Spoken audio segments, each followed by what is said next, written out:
Hey everyone, I'm Jonas, and I would like to give you a sneak peek from the outside at what software means at Tesla, but without politics.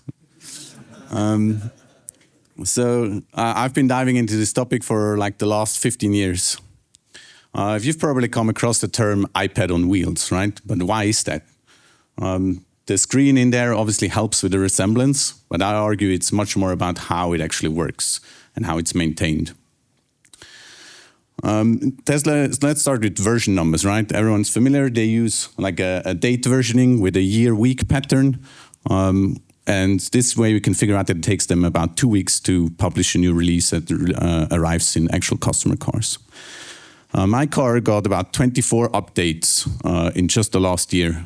And at work, we sometimes even struggle to get this kind of cadence for an internal application.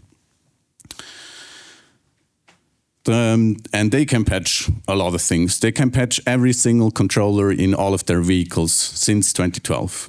Some of the favorite features include more power or fart mode. But obviously they also need to fix security things, right? So what better way to do that than to let people hack it? This is an excerpt from this year's Pawn to Own challenge in Tokyo, where you can see that what prizes you could win. Unfortunately, no one managed to win a car. So let's do a very quick poll. Who uses feature flags? Who uses it on 5 million cars, 2 ton around the world? Tesla does, obviously. You can see a little excerpt from their dev tooling in the cars, where you can see just one tab of what kind of features they could enable.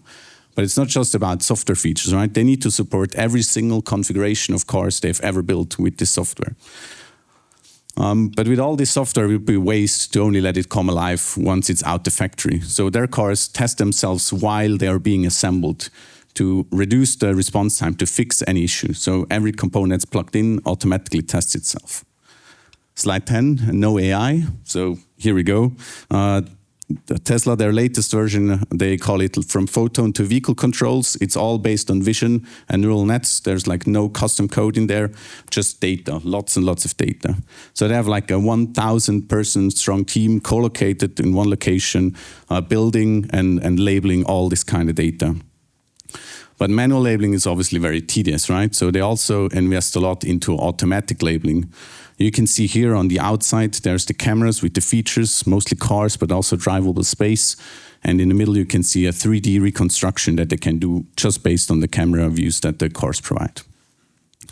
Sometimes you need very specific scenarios, right? So they have a way to write a dynamic query, for example, for shit falling off of vehicles, and the fleet actually responds. So they can, in 1 week, create about 10,000 new clips for specific data. But sometimes there's very complex or unrealistic scenarios, so they can also create simulations based off of real-world data and then vary it for very specific conditions or weather or anything like that. All this needs to be tested somewhere, right? So they do over 1 million test validation runs in their data centers, some of them on actual full self-driving hardware, all using custom managed software. I guess there was no off-the-shelf Jenkins plugin for that. So with all this together, they have this pipeline where they train, test, and deploy the software to the fleet, then get data back and feed it back into the mothership. With this, they were able to keep an astonishing pace to deliver one of the most advanced AI systems that can navigate the real world. But Tesla is not just, or not all their software is about their cars, right? They also realized that they can improve their how their company operates a lot by using the right software. So they are deploying in all of their major units custom software that does only exactly what it needs to, right? Simple, as we heard today. Using this approach, they managed to achieve an efficiency improvement across their processes for a factor of 4 or more. So I argue Tesla is not an automotive company. They are one of the most advanced software companies in the world that just happens to build cars.